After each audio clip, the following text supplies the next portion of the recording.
He says, come here and I'm going to bless you. And everybody who blesses you is going to be blessed. And everybody who curses you is going to be cursed. So I decide not to be cursed. I can't curse them. Preach, Pastor West. God has people that he uses from bizarre places. William Booth was a preacher in the 19th century. You may not know his name, but I guarantee you, you've heard of William Booth's organization, a preacher. They laughed at him. He wasn't the brightest bulb on the tree. He was ignorant. So they didn't want him in their fancy churches. And so he decided, as a preacher, the father of 6 children, poor and no education, that he would build his congregation with another group of people. You know, the people that if they walk down the aisle of most of our respectable churches, we'll start looking at them strange. So he built his church with prostitutes. Didn't nobody else didn't want them. But I want to go on record, I'll take you. See, y'all didn't clap on that.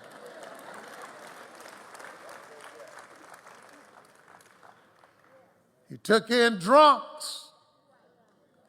And I'm always amazed in this middle room, we try to act like we ain't been one or other.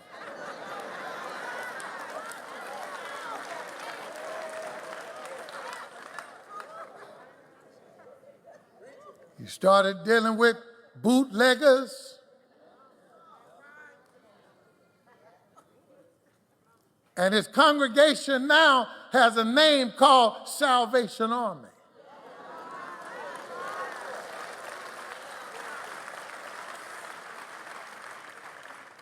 Because God has messengers. I wish I had time. I would lean in because I'm a little disappointed you can't have a name like church without walls. And then start taking the temperature of people who you want to come be a part of your church.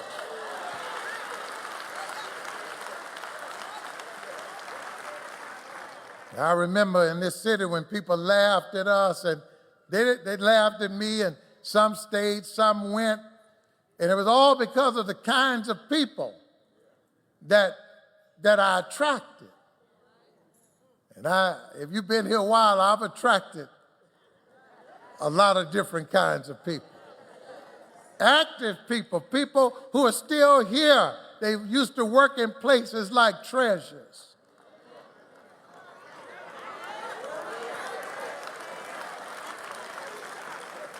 I never looked at them no different.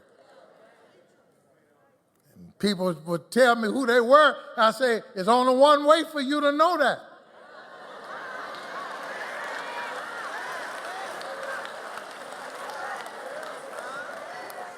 It ain't made up. Everybody, you've been here a long time. I done pastored everybody. All of the players. I ain't gonna call their name.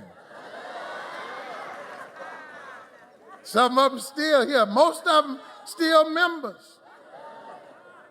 They just got a little older now. They just play in another arena now, that's all.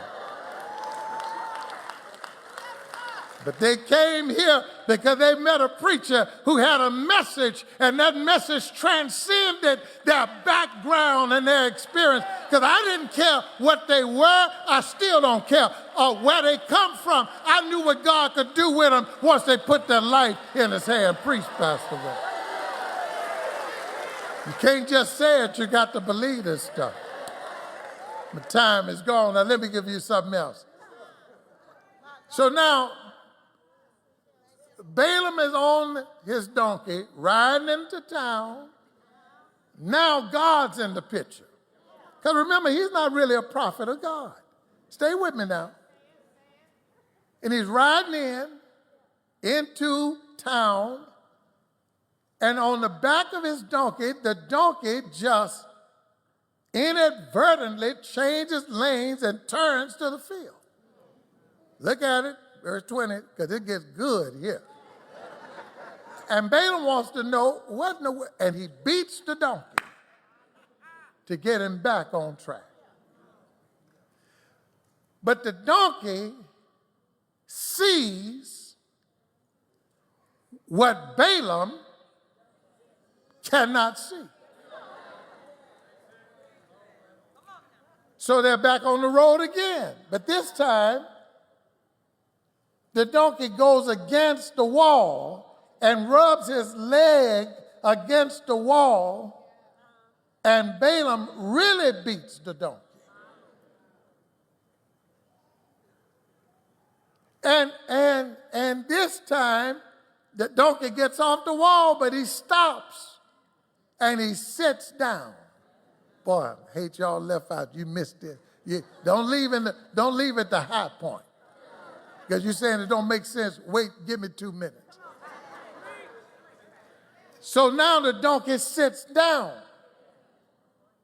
on Balaam.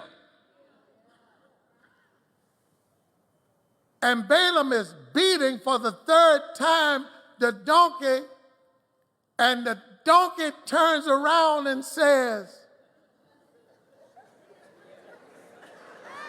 "Why you beating me?" Read it. He said, "Haven't I always been faithful to you? Haven't we always traveled together? Have I ever gone off target? Have I ever run into a wall? Have I ever sat down? Maybe you ought to ask me instead of beating me why I'm turning, rubbing, and stopping."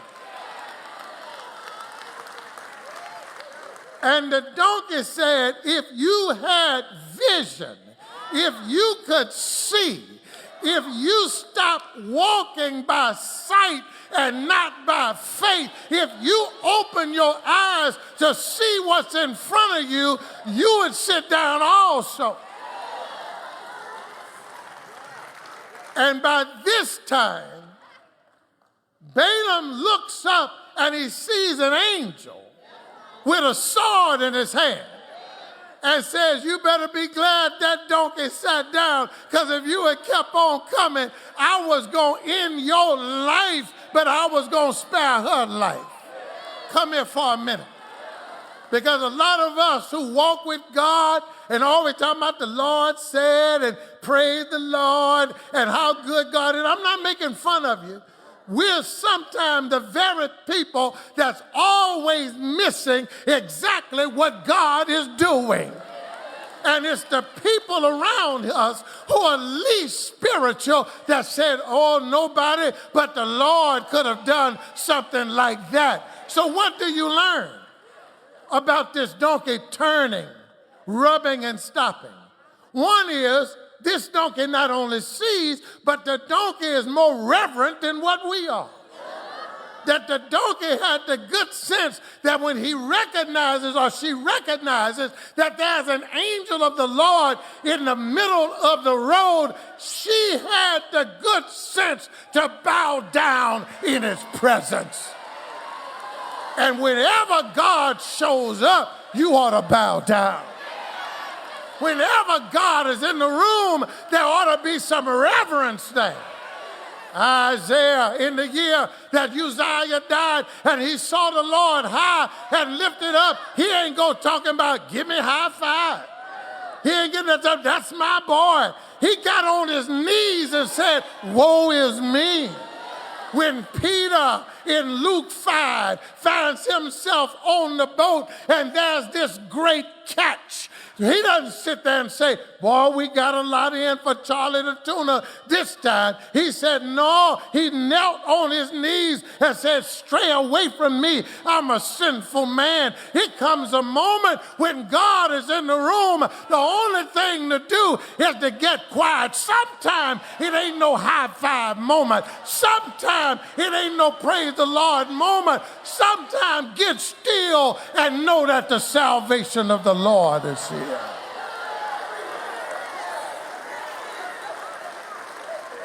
Don't miss those moments when God is reverent. That's why people start, I don't need a cheerleader to tell me how to worship God.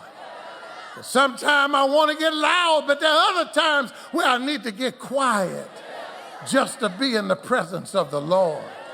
Wait, there's some other lesson there. That's his reverence, isn't it? His posture. But what about the response? At that response, Balaam says, at that very moment, he recognizes that this angel is on assignment from God. And there's always a response to God's reverence. We just said it. Sometimes it's loud, sometimes it's silent. But I can tell you this, God's going to get a response. I'm explaining to you why this is me. I'm not taking nothing against anybody else. That's why I don't never take turn your neighbors, shake them and rock them and shake them. You know, high five, low five, all that kind of stuff. Hey, if that's your thing, you do it. I'm not making fun of it. I must admit, I do laugh at a lot of these things. But God's going to get a response. See, the response ain't a motivational response. In other words, a contrived response. I like every now and then tell your neighbor this. I like that sometimes, you know. But I mean, my God, sometimes. 30 minutes, I done turned 60 times. I said, now enough is enough now. I don't mind. Right? Here's my last statement about that, then I'm going to give you one more point and I'm going to be through. The Pharisees one day saw these children carrying on in church, and they was talking about Hosanna, Hosanna, making all this noise. And the grown people said, now don't take all that. Be quiet. And Jesus got into this because Jesus now, Jesus liked noise. He could be noisy. And he said, well, I'm going to just say this. If these children don't praise me, the rock's going to cry out. Paul Jones was a preacher here. He's a blessed memory. Paul had a song on that, and he said, I don't want no rock crying out for me. In fact, right now, it'd be a good time for us, wouldn't it? To not let the rock cry out, because I'm sure you have some things that you could thank the Lord for. See what I mean? I'm sure you got some things that I know I do. And I tell you what, just being here is one of them. You know, a lot of times people talk about the Lord woke me up, and they just say, well, when I was young, and I said, oh, the Lord woke me up, I meant it, but not like I mean it now. I'm serious about that. I mean, I would say, I'm planning for next year we're going to do this. And I always knew James when he said, and when you said that, say, if the Lord's will, I knew that. I want you to know now. I'll never forget it. Well, let's go here. I said, we'll be there if the Lord's will.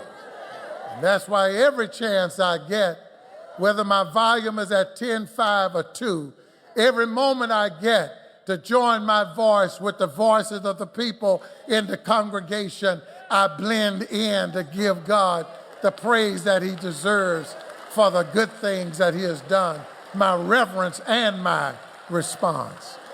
One last thing, I got 3 minutes left. One last thing it is. God can raise the universe off of his hinges to do his will if he wants to.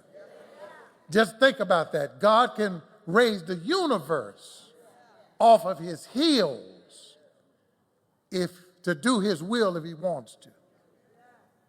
Now, I know that this story has been difficult for some of you because you're saying, I cannot believe that you people are listening to this man talk about a talking donkey.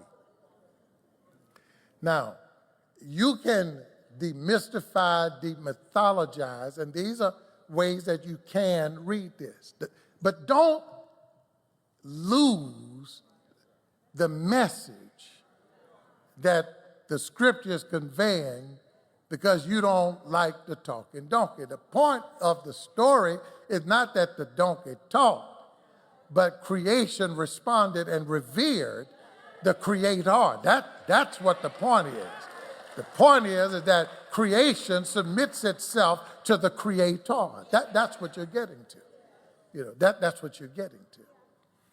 And so in this story, you have this whole image that God can raise the universe off of its hinges to do his will if he wants to. Now, I can't explain that. I can't explain it. I remember when I began my academic journey at Bishop College, and we were, the hot name at that time was a name named Julian Wellhausen.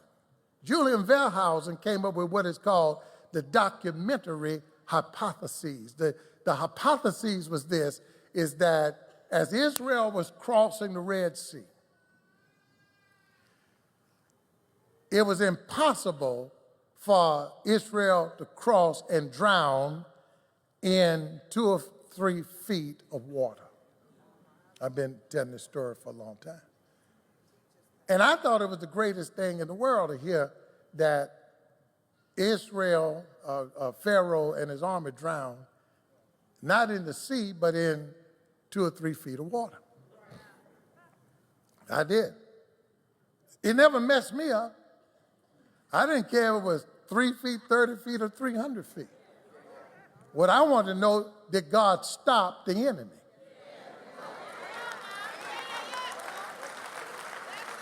And I said, God must be some mighty God if he can drown an army in 3 feet of water. Y'all missed that. My time's up. Let me close it by giving you an illustration that I heard Bertha Smith tell at Southwestern Baptist Theological Seminary. She was a missionary, and Bertha Smith was our guest at the chapel. And Bertha Smith told when she was part of the Shantung revival, this great revival in China. And while she was at the mission house, the Chinese warlords were coming to kill them in their house. On their horseback, they were making their way, when suddenly they stopped. They just stopped and turned around and left. Years later, some of those warlords were converted to Christianity, the followers of Christ, and they told her that we were coming to kill you, the missionaries, and the people in the mission, until we saw, and this is how they describe it, you can look this up, by the way, until we saw these creatures. That's how she described it. She said, wasn't no creatures out there. I say, oh, yes, it was.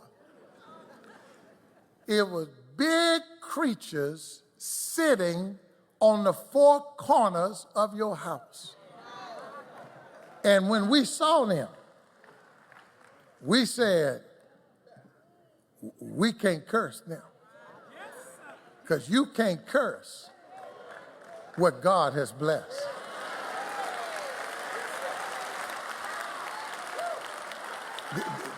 This morning, some of us have been blessed. And I'm not talking about cars and houses and that stuff. I'm talking about blessed in the sense that God's presence has been with us when we were unaware that God has been with us.